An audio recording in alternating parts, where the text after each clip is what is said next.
एक शाम एक पिता अपने 8 साल के बच्चे को पतंग उड़ाना सिखा रहा था। धीरे धीरे पतंग काफी ऊंची उड़ने लगी।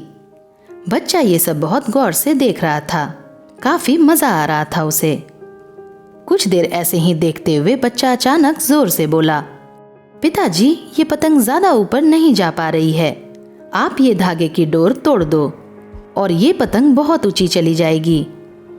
पिता ने हंसते हुए पतंग की डोर तोड़ दी, पर ये क्या! अगले ही पल पतंग ऊपर जाने की बजाय नीचे जमीन पर आ गिरी। बच्चा बहुत हैरानी से देख रहा था।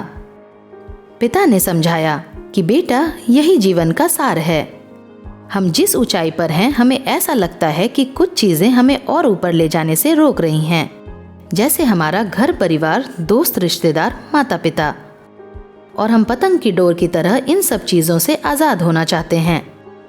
लेकिन कहीं न कहीं यही सब चीजें हमारी प्रगति की जिम्मेदार होती हैं। अगर तुम इन सब से दूर भागोगे तो पतंग के जैसा ही हश्र होगा।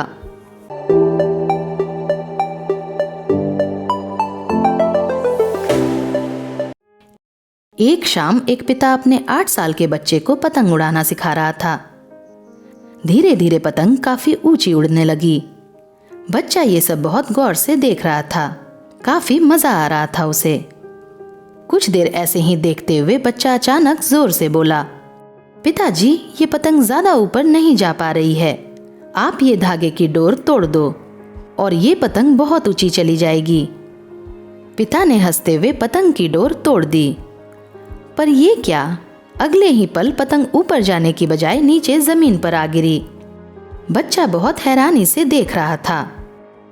पिता ने समझाया कि बेटा, यही जीवन का सार है। हम जिस ऊंचाई पर हैं, हमें ऐसा लगता है कि कुछ चीजें हमें और ऊपर ले जाने से रोक रही हैं, जैसे हमारा घर परिवार, दोस्त, रिश्तेदार, माता पिता। और हम पतंग की डोर की तरह इन सब चीजों से आजाद होना चाहते हैं। लेकिन कहीं न कहीं यही सब चीजें हमारी प्रगति की जिम्मेदार होती हैं। अगर तुम इन सब से दूर भागोगे तो पतंग के जैसा ही हश्र होगा।